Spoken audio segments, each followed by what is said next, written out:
first vlog post Nigeria, and I have some big news for you. I'm gonna save it till the end though. For the record, yeah, for the record, yeah, for the record, for the record, yeah, for the record. Been a little too nice to y'all, now I gotta up price for y'all. Snake eyes on dice for y'all, shoulders on ice for y'all. Frozen. I don't even know how much space I have in my phone, so I'm gonna talk and just get a few things out. But I do want to take my time and dive into each experience that I had. I was in Abuja, started in there, and I went up. I was in Jos for a little bit. That's where I went hiking. It's amazing. So I want to talk about that. And then I went up to the village in Gombe. So that's more in the north, or real north. And it's funny because through my conversations in Nigeria, people were surprised that I went there. And it's considered dangerous. That's where people get kidnapped and all these things. And yeah, I mean, there's things that could happen everywhere you go. I'm gonna still do what I'm gonna do. But it was an amazing trip, and I'm back safely. So anybody that had fears of, my safety, I'm back. I told you I was protected. Like, nobody believes me. I say it all the time. And I can't wait to get back. Like, that was an experience of like home. Not like home. That was an experience of home. And it was very welcoming. And when I first started the trip, before I started the trip, I had already started writing my book, which is about building relationships. And it covers my personal relationships, business relationships, but also healing relationships within the diaspora. And that is, through Black American versus Africans on the continent versus people on the islands. All these reasons that we should be different and not connect. But there's a natural connection there, and you don't know it until you feel it. And so I'll start writing this book about that.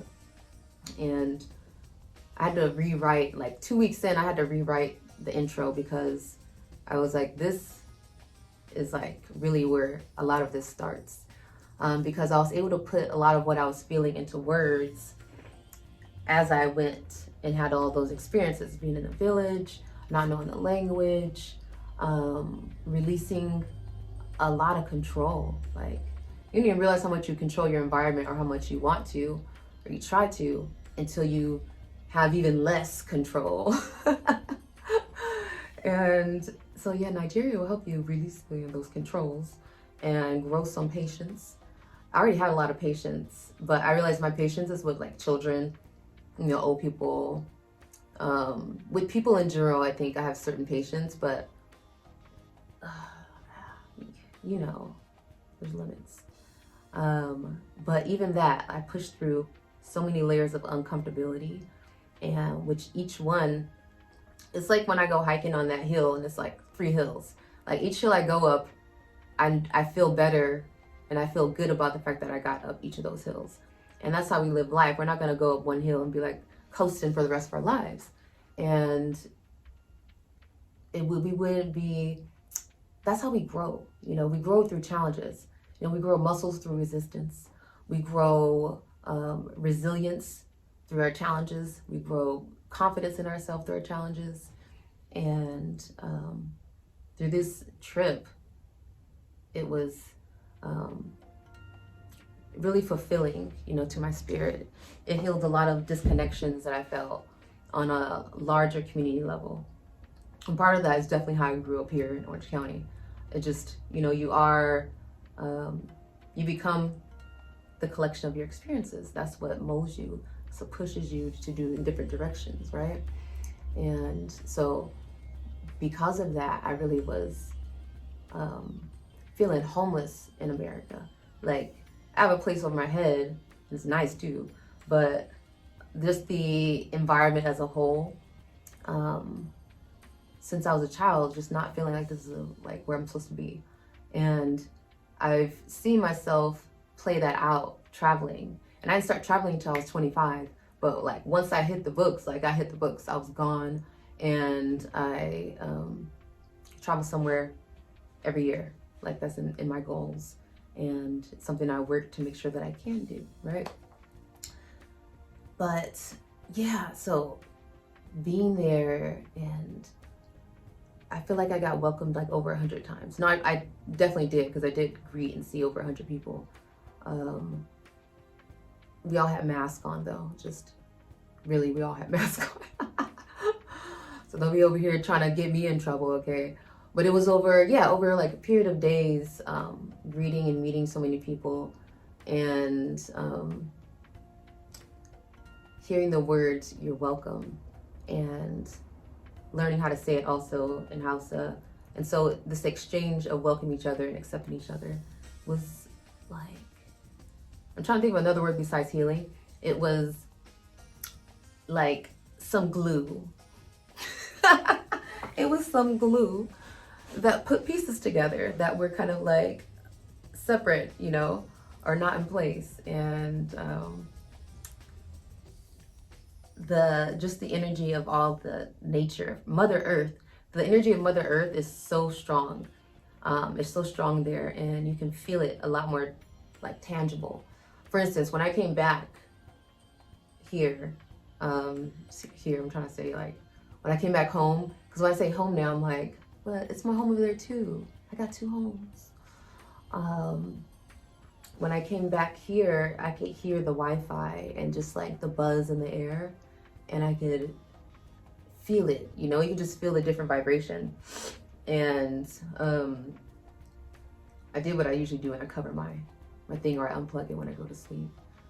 But yeah, you could hear it, and it really just was more evidence to what I was feeling, which was that openness, that lack of static.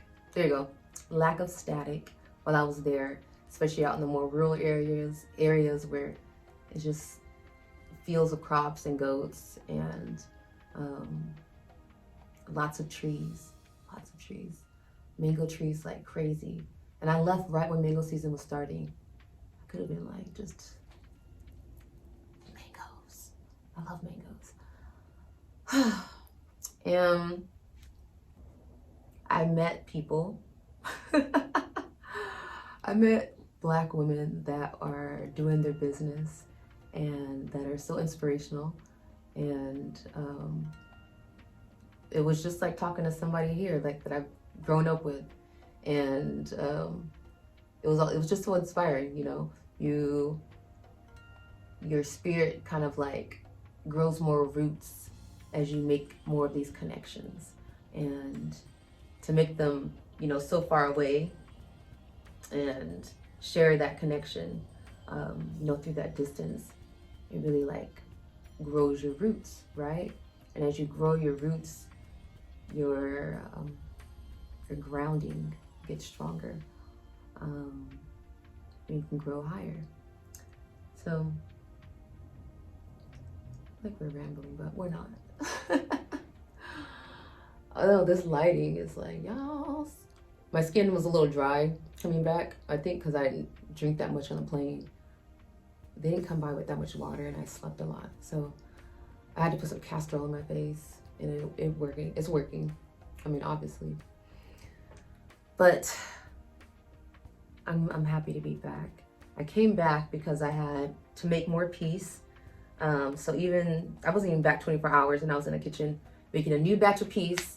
So we have that. It is ready to order. I already shipped them out. The ones that were there, I already shipped them out yesterday. So you'll get those.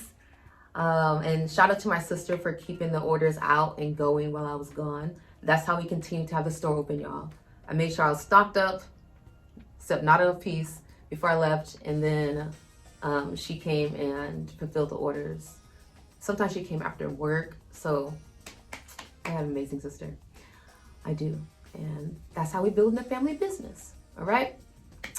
Even connecting with the lady that makes my coconut oil. Like, I have an interview with her. You guys will meet her. Her name's Ovi, and she's amazing. And I love the way that she goes about making her coconut oil. Like, I don't want any other coconut oil supplier. Like, she knows what she's doing. And so yeah, I'll see you soon. Before I miss those 10 minutes, lead with love. And A6 all the hate. I won't get involved today. Got lost in the ball and age. I'm flipping the